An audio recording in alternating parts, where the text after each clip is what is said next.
Hoje foi o último dia do ministro Luiz Roberto Barroso no Supremo Tribunal Federal, mas ele resolveu resgatar uma votação antes de se despedir. Janaína Camelo chegando com as últimas informações. Qual votação é essa?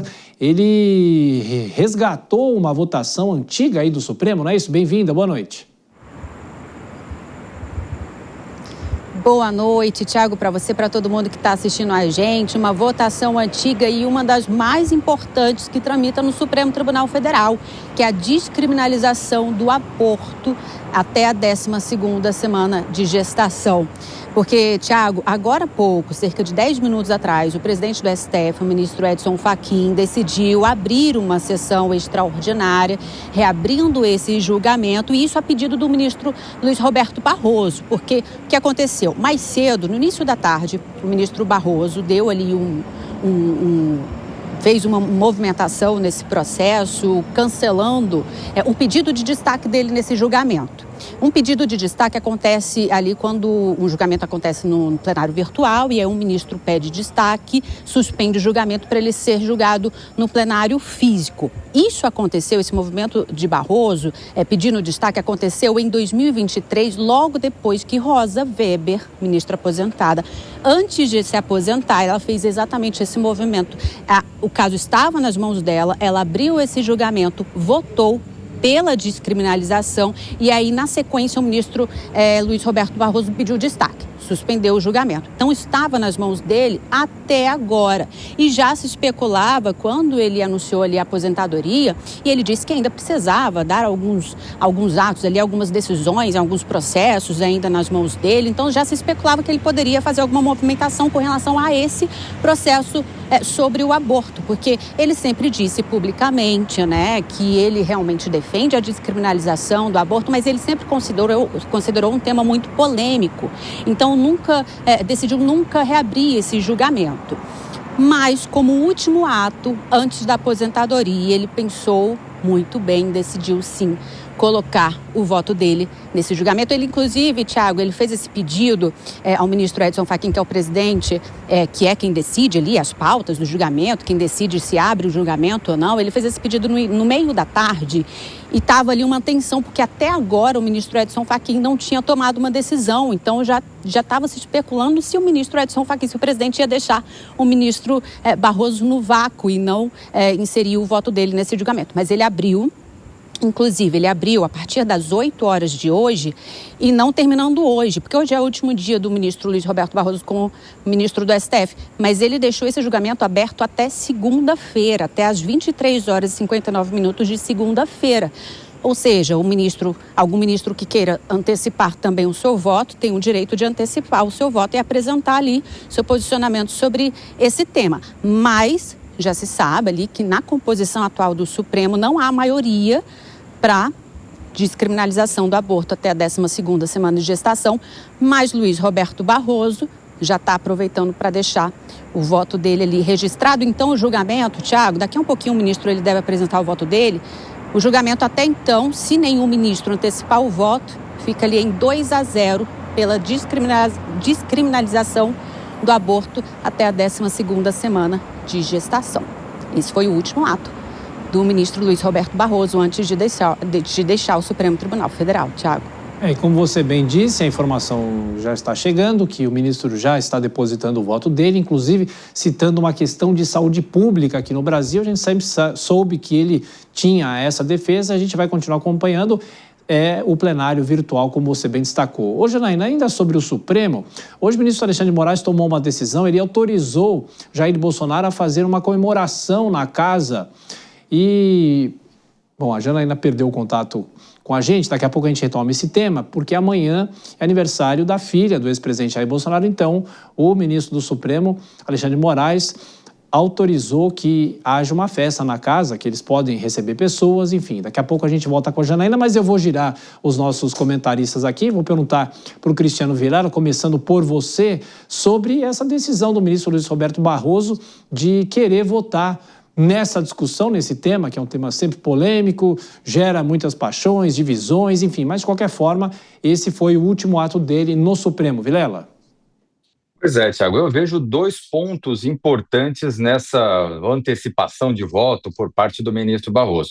Primeiro, que se trata de um tema que ele tem já um posicionamento externado, então nada mais adequado do que ele finalizasse realmente pontuando aquele posicionamento que ele já tem e que ele já fez questão de deixar bastante evidenciado na sua passagem pelo Supremo. O segundo ponto, aí dentro de um viés mais político, eu vejo que estamos dentro de um contexto onde o nome do ministro Jorge Messias é dado como certo para assumir a vaga de Barroso no Supremo Tribunal Federal, pelo menos para ser indicado pelo presidente Lula, depois será submetido à apreciação do Senado Federal. Mas nesse sentido, Jorge Messias, ele é uma figura, ele é evangélico, ele tem talvez um posicionamento em alguns temas mais ligados à questão do aborto, que possam destoar daquele pensamento mais tradicional, vinculado ao Partido dos Trabalhadores e à esquerda de uma forma geral. Inclusive, Messias tem um diálogo bastante estreito com setores evangélicos dentro do Congresso Nacional, enfim, com o próprio ministro André Mendonça. Nesse sentido, eu vejo que Barroso, analisando o que poderia trocar o seu voto favorável ao aborto por um voto contrário, acabou se antecipando no sentido de registrar o seu voto, e aí num placar que não será necessariamente apreciado ou definido agora, mas mais adiante, vai contar com um voto favorável à sua tese e também, além disso, retirar ou diminuir um voto que poderia ir no sentido contrário à tese que ele defende. Daqui a pouco eu quero te ouvir sobre essa outra decisão, mas dessa vez do ministro Alexandre de Moraes. Antes eu quero falar com a Dora sobre essa decisão do ministro Luiz Roberto Barroso e, curiosamente, assim que a Rosa Weber se despediu do Supremo, ela deu o voto dela e agora o ministro Luiz Roberto Barroso, de saída do Supremo, também discutindo essa questão, é saber se lá na frente, se alguém pode pedir vista, esse julgamento pode ser interrompido, né, Dora? Olha, o ministro Barroso, lá atrás, quando ele suspendeu esse julgamento, ele disse que o tema não estava maduro na sociedade brasileira. Eu tendo a concordar com ele. E quando ele apresentou, fez o discurso de despedida dele, ele disse que ia se aposentar, ele disse que não deixaria o voto.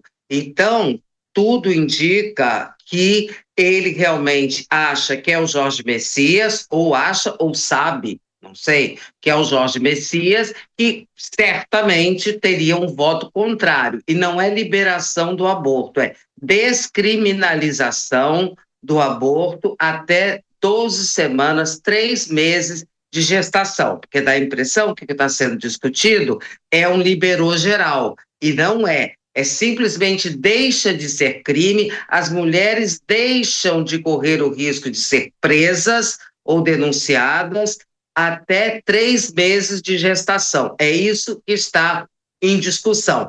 E se a percepção do ministro Barroso de que realmente o tema não estava maduro estiver correta, do ponto de vista do colegiado, então o mais provável é que ele tenha assentado a posição dele, e aí o ministro Fachin, claro, autorizou, e aí isso possa ficar uma questão ainda não resolvidas. Ainda mais que o tribunal hoje está com um ministro a menos, né? Então, o mais provável é que se deixe essa discussão para mais adiante.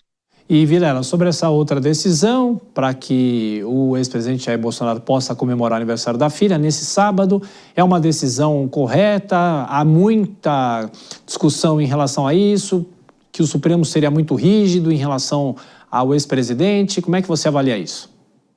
Olha, Tiago, é uma decisão corretíssima. Eu vejo que em situações como essa, quando há uma prisão cautelar, é importante a gente destacar que essa prisão que o ex-presidente Bolsonaro cumpre hoje é uma prisão cautelar. Ele ainda não está cumprindo aquela prisão por uma condenação já definitivamente julgada, como é o caso daquele outro processo no qual ele já teve a sua condenação.